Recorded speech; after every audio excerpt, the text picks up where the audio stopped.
Hello everyone. आज spices and bakes के kitchen में कुछ बेकिंग करेंगे और बनाएंगे पिज़्ज़ा। बहुत ही टेस्टी और यमी है ये पिज़्ज़ा, साथ ही हेल्दी भी, क्योंकि इसको बनाया है सिर्फ आटे से। और आप देख सकते हो इतना अच्छा बेक हुआ है, इसकी क्रस्ट भी बहुत शानदार बनी है। बनाना बहुत आसान है, तो शुरू करते हैं बनाना आटा पिज़्ज़ा। ले रही हूँ आटा और उसमें डाला सॉल्ट, शुगर, साथ में बेसिल, ओरेगानो और चिली फ्लेक्स, ये ऑप्शनल है। और अब डाल रही हूँ बेकिंग पाउडर और बेकिंग सोडा। इस सब को अच्छे से आटे के साथ मिलाया और डाला दही। अभी दही और आटे को भी बहुत अच्छे से मिक्स करना है और अब इसमें थोड़ा थोड़ा पानी डालेंगे और इसका सॉफ्ट आटा बनाएंगे। पानी जो लिया है वो हल्का सा गरम लिया है और आटे का पिज़्ज़ा बना रहे हैं तो ये बहुत ज़रूरी है कि ये आटा बहुत सॉफ्ट लगाएं, तो इसकी क्रस्ट बहुत अच्छी बनेगी। थोड़ा सा स्टिकी होता है ये इस स्टेज पे, तो इसको एक आधे मिनट के लिए इसी तरीके से अभी इस स्टेज पे छोड़ दीजिए और उसके बाद हाथों में लगाइए थोड़ा सा ऑयल और उसके बाद फिर से इसको थोड़ा सा नीट करना है। कुल मिला के इस आटे को 3-4 मिनट ही गूंथना है। अभी इसको कवर करके रख देंगे 5-7 मिनट के लिए और तब तक टॉपिंग्स की तैयारी करेंगे।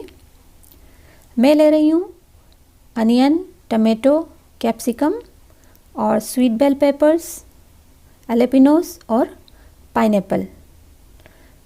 आटे को अभी हो गए 5-7 मिनट। अब इस आटे को फिर से थोड़ा सा गूँथेंगे और यहाँ पे हम सूखा आटा ले सकते हैं और बीच बीच में सूखे आटे को लगा के उस आटे को मसलना है। हाथों में भी आप चाहो तो थोड़ा आटा लगा सकते हो, सूखा वाला। और अभी ये बहुत इजीली आप इसको हैंडल कर सकते हो, काफ़ी मैनेजेबल हो जाएगा इस स्टेज पे ये आटा। और मैंने इसका एक बड़ा बॉल बना लिया है। मैं एक ही बड़ा पिज़्ज़ा बना रही हूँ। कास्ट आयरन का तवा ले रही हूँ और उसके ऊपर मैं कॉर्न मील स्प्रेड कर रही हूँ। आप चाहो तो इसके ऊपर सूजी या रवा भी ले सकते हो और मेरे पास कास्ट आयरन का तवा था इसलिए लिया है। आप इस तरीके से कुकी शीट या आपके पास पिज़्ज़ा स्टोन हो तो आप उस पर भी बना सकते हो।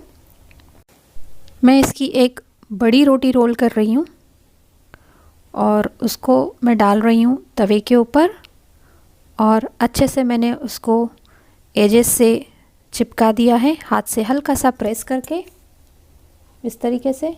आप चाहो तो इसके दो मीडियम पिज़्ज़ा बना सकते हो या 3 छोटे छोटे पिज़्ज़ा भी बना सकते हो।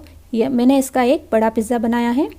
इसको फोर्क से थोड़ा सा प्रिक कर दिया और इस पे स्प्रेड करने के लिए मैंने बनाया है फ्लेवर्ड केचप, जो मैंने अपने सोया कबाब की रेसिपी में बनाया था। आपके पास यदि पिज़्ज़ा सॉस है या केचप है ले सकते हैं, या फिर इस तरीके से फ्लेवर्ड केचप भी बना सकते हैं। बेस के ऊपर मैंने उसको अच्छे से सॉस को स्प्रेड किया और उसके ऊपर डाली चीज़।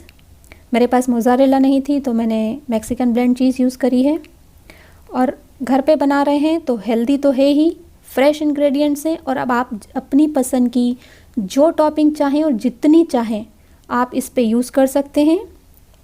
यदि आपके पास पनीर की कोई सब्ज़ी है तो आप उसके पनीर के पीसेस इस पे यूज़ कर सकते हैं और पनीर टिक्का मसाला पिज़्ज़ा बना सकते हैं, या फिर ऑलिव्स, बेसिल, बेबी स्पिनच, जो भी चाहे वो यूज़ कर सकते हैं। मैं अपनी एक पुरानी पिक शेयर कर रही हूँ, काफ़ी पुरानी पिक है, जब मैंने इसी तरीके से पनीर टिक्का मसाला पिज़्ज़ा बनाया था। और दूसरी टॉपिंग का भी कुछ पिज़्ज़ा मैंने पहले बनाए थे। आप इसको थिन क्रस्ट पिज़्ज़ा भी इसी आटे से बना सकते हैं और वैरायटी के टॉपिंग्स यूज़ कर सकते हैं। अभी टॉपिंग्स और चीज़ के बाद मैं डाल रही हूँ इस पर कोशर सॉल्ट और हर्ब्स। आपके पास जो हो वो यूज़ करिए, कोशर सॉल्ट ऑप्शनल है। और प्री हीट कर लिया था मैंने अवन को 425 डिग्रीज फ़ारेनहाइट पे और 12 to 14 मिनट्स में इसको बेक करके 1.5 मिनट ब्रॉयल पे किया। और आप देख सकते हो कितनी अच्छी इसकी बेकिंग हुई है। बहुत मस्त पिज़्ज़ा बेक हुआ है और इतना सुंदर गोल्डन कलर आया है और एक जैसी इसकी बेकिंग हुई है। मैं इसको कट करके भी दिखाती हूँ अंदर से, और मैंने ऊपर कोई ऑयल या बटर यूज़ नहीं किया था। आप देख सकते हो इतना अच्छा ये बेस कुक हुआ है अंदर से भी और नीचे से भी इसके ऊपर का भी कलर बहुत अच्छा गोल्डन आया है।